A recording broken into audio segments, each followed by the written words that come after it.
ഒരു കുടുംബത്തിലെ 4 പേര് അതിദാരുണമായി കൊല്ലപ്പെടുന്നു. കേരളം കണ്ടതിൽ വെച്ച് ഏറ്റവും ക്രൂരമായ കൊലപാതകങ്ങളിൽ ഒന്ന്.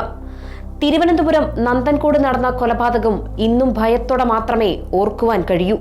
2017 ഏപ്രിൽ 8-നാണ് കേരള മനസ്സാക്ഷിയെ മരവിപ്പിച്ച ആ സംഭവം പുറത്തറിയുന്നത്. മുഖ്യമന്ത്രിയുടെ ഔദ്യോഗിക വസതിയായ ക്ലിഫ് ഹൗസിന് സമീപത്തുള്ള ബെയിൻസ് കോമ്പൗണ്ടിലെ 117-ാം നമ്പർ വീട്ടിൽ നിന്ന് തീയും പുകയും ഉയരുന്നു. അയൽക്കാർ അഗ്നിശമന സേനയെ വിവരമറിയിക്കുന്നു. അവർ ഓടിയെത്തുമ്പോൾ കാണുന്നത് ഹൃദയം നടുങ്ങുന്ന കാഴ്ചയാണ്.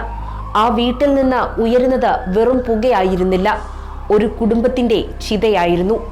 റിട്ടയർഡ് പ്രൊഫസർ രാജാ തങ്കം, അദ്ദേഹത്തിന്റെ ഭാര്യ ഡോക്ടർ ജീൻ പത്മം, മകൾ കരോലിൻ, ബന്ധുവായ ലളിത എന്നീ 4 പേരുടെ മൃതദേഹങ്ങളാണ് ആ വീട്ടിൽ നിന്ന് കണ്ടെത്തിയത്. ജീൻ പത്മത്തിന്റെയും മകൾ കരോലിന്റെയും മൃതദേഹം പൂർണ്ണമായും കത്തിനശിച്ച നിലയിലായിരുന്നു. പ്രൊഫസർ രാജാ തങ്കത്തിന്റെ ശരീരം ഭാഗികമായി കത്തിയിരുന്നു. ബന്ധു ലളിതയുടെ മൃതദേഹം പ്ലാസ്റ്റിക് കവറിൽ പൊതിഞ്ഞ നിലയിലായിരുന്നു. ആരാണിത് ചെയ്തത്, എന്തിന് എന്നീ നിരവധി ചോദ്യങ്ങളാണ് പോലീസിന് മുമ്പിൽ ഉയരുന്നത്. കൊല്ലപ്പെട്ട ദമ്പതികളുടെ മകൻ കേഡൽ ജിൻസൽ രാജ്, എവിടെയാണ് ഇയാൾ? ഇയാൾക്കായുള്ള അന്വേഷണത്തിലേക്ക് ഒരുങ്ങി പോലീസും. ഇതിനിടയിലാണ് അയാൾ തമിഴ്നാട്ടിലേക്ക് മുങ്ങിയിരുന്നത്. പിന്നീട് അയാൾ തിരുവനന്തപുരം തമ്പാനൂർ റെയിൽവേ സ്റ്റേഷന്റെ പരിസരത്ത് വെച്ച പോലീസ് പിടികൂടുകയായിരുന്നു. ചോദ്യം ചെയ്യലിൽ കേഡൽ പറഞ്ഞ കാര്യങ്ങളെല്ലാം പോലീസിനെ പോലും ഞെട്ടിച്ചു. ഈ ക്രൂരകൃത്യം ചെയ്തത് മറ്റാരുമല്ല, സ്വന്തം മകനാണ്. മാതാപിതാക്കളെയും സഹോദരിയെയും ബന്ധുവിനെയും അതിക്രൂരമായാണ് കൊലപ്പെടുത്തിയത്.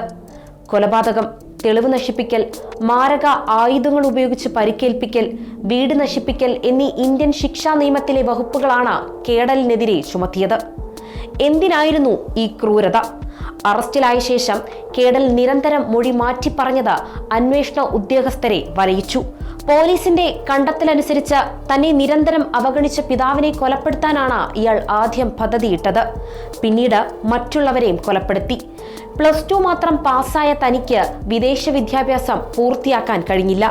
ഇതിന്റെ പേരിൽ നേരിട്ട അവഗണനയായിരുന്നു പിതാവിനോടുള്ള കടുത്ത വിരോധത്തിന് കാരണം. ഈ അവഗണനയിലുള്ള പ്രതിഷേധവും രക്ഷിതാക്കളോടുള്ള വൈരാഗ്യവുമാണ് കൊലപാതകത്തിലേക്ക് നയിച്ചതെന്ന് റിമാൻഡ് റിപ്പോർട്ടിൽ പറയുന്നു. ആത്മാവിനെ ശരീരത്തിൽ നിന്നും വേർപെടുത്തുന്ന പരീക്ഷണമായ ആസ്ട്രൽ പ്രൊജക്ഷൻ ചെയ്യുന്നതിനിടെയാണ് കൊല നടത്തിയതെന്നും ഇയാൾ പോലീസിനോട് പറഞ്ഞിരുന്നു. എന്താണ് സത്യം? വളരെ കൃത്യമായ ആസൂത്രണത്തോടെയാണ് ഇയാൾ കൊലപാതക പരമ്പര നടത്തിയത്. കൊലപാതകത്തിനായി ഉപയോഗിച്ച മഴു ഓൺലൈനിലാണ് വാങ്ങിയത്. കൊലപാതകം എങ്ങനെ നടത്തണമെന്ന് യൂട്യൂബിൽ പലതവണ കണ്ടുപഠിച്ചു. മനുഷ്യ ശരീരത്തിന്റെ ഡമ്മി ഉണ്ടാക്കി അതിലും പരീക്ഷിച്ചു. അമ്മ ജീൻ പത്മയാണ് ആദ്യം കേഡൽ കൊലപ്പെടുത്തിയത്. താൻ നിർമ്മിച്ച വീഡിയോ ഗെയിം കാണിക്കാൻ എന്ന വ്യാജേനെ അമ്മയെ മുകളിലത്തെ കിടപ്പുമുറിയിലെത്തിച്ച കസാരയിലിരുത്തിയ ശേഷമാണ് മഴുകൊണ്ട് തലയ്ക്ക് പുറകിൽ വെട്ടി കൊലപ്പെടുത്തിയത്. മൃതദേഹം കിടപ്പുമുറിയിൽ ഒളിപ്പിച്ചതിന് ശേഷം ഒന്നും സംഭവിക്കാത്തതുപോലെ താഴെ എത്തിയ പ്രതി അന്ന് വൈകിട്ടോടെ അച്ഛൻ രാജാ തങ്കത്തെയും സഹോദരി കരോളിനെയും അമ്മയെ കൊന്ന പോലെ തലയ്ക്ക് പിന്നിൽ വെട്ടി കൊലപ്പെടുത്തി. ഈ മൃതദേഹങ്ങളും ഒളിപ്പിച്ചു. വീട്ടിലുണ്ടായിരുന്ന ബന്ധു ലളിതയെയും ജോലിക്കാരിയും മറ്റുള്ളവരെ പറ്റി കേഡലിനോട് അന്വേഷിച്ചുവെങ്കിലും അവരെല്ലാം കന്യാകുമാരിയിലേക്ക് ടൂർ പോയി എന്നതായിരുന്നു മറുപടി.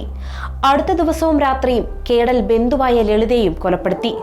അമ്മ ലാൻഡ് ഫോണിൽ വിളിക്കുന്നുണ്ട് എന്ന കള്ളം പറഞ്ഞ് മുകളിലത്തെ മുറിയിലേക്ക് എത്തിച്ചായിരുന്നു കൊല നടത്തിയത്. മറ്റു കൊലകൾക്ക് ഉപയോഗിച്ച അതേ മഴു ഉപയോഗിച്ച് തന്നെ അതേ മാതൃകയിൽ വെട്ടിക്കൊന്ന ശേഷം മൃതദേഹം പ്ലാസ്റ്റിക് കവറിൽ പൊതിഞ്ഞ് ഒളിപ്പിക്കുകയും ചെയ്തു. ലളിതയെ കാണാതായതോടെ ജോലിക്കാരി കേഡലിനോട് അവരെയും തിരക്കി. രാത്രി അമ്മയും അച്ഛനും സഹോദരിയും തിരികെ വന്നെന്നും ലളിതയെ കൂടി വിളിച്ചുകൊണ്ട് ടൂറ് പോയിരിക്കുകയെന്നതായിരുന്നു മറുപടി. അടുത്ത 2 ദിവസങ്ങളിലും ഇതേ കള്ളം തന്നെ കേഡൽ എല്ലാവരോടും പറഞ്ഞു. കൊലപാതക വിവരം പുറത്താരും അറിഞ്ഞിരുന്നില്ല. അടുത്ത ദിവസം രാത്രി മൃതദേഹങ്ങൾ വീണ്ടും കത്തിക്കാൻ കേഡൽ നടത്തിയ ശ്രമമാണ് രക്തം മരവിപ്പിക്കുന്ന ഈ കൊലപാതകങ്ങൾ വെളിയിൽ വരാൻ കാരണമായത്. കൊലപാതകങ്ങൾക്ക് ശേഷം മൃതദേഹങ്ങൾ പ്ലാസ്റ്റിക് ഷീറ്റിൽ വെച്ച് വെട്ടി നുറുക്കിയ ശേഷം കത്തിക്കാൻ ശ്രമിക്കുകയായിരുന്നു. നന്ദൻകോടിൽ നിന്നാണ് ഇയാൾ പ്ലാസ്റ്റിക് ഷീറ്റും ഡെറ്റോളും മറ്റും വാങ്ങിയത്. മൃതദേഹങ്ങൾ കത്തിക്കുന്നതിനിടയിൽ തീ ആളിപ്പടർന്ന് പ്രതിക്ക് പൊള്ളലേറ്റത്. കേസിന്റെ അന്വേഷണം അന്നത്തെ മ്യൂസിയം CI KG ദിനീലിനായിരുന്നു. പിന്നീട് അന്നത്തെ കണ്ടോൺമെന്റ് AC KJ ബൈജു അത് ഏറ്റെടുത്തു. ഇദ്ദേഹമാണ് ഈ കുറ്റപത്രവും സമർപ്പിച്ചത്. ദൃക്സാക്ഷികളില്ലാത്ത ഈ കേസിൽ ശാസ്ത്രീയ തെളിവുകൾ മാത്രമാണ് നിർണായകമായത്. മഴു ഓൺലൈനിൽ നിന്ന് വാങ്ങിയതിന്റെ രേഖകൾ, യൂട്യൂബിൽ കൊലപാതക രീതികൾ തിരഞ്ഞതിന്റെ വിവരങ്ങൾ, ഡമ്മി ഉണ്ടാക്കി പരിശീലിച്ചതിന്റെ തെളിവുകൾ, ശരീരത്തിലെ പൊള്ളലേറ്റ പാടുകൾ, സംഭവ സ്ഥലത്ത് നിന്ന് ലഭിച്ച തെളിവുകൾ എല്ലാം പ്രോസിക്യൂഷൻ കോടതിയിൽ സമർപ്പിച്ചു. കേസിന്റെ വിചാരണ 65 ദിവസം വരെ നീണ്ടുനിന്നു. 42 സാക്ഷികളെ വിസ്തരിച്ചു.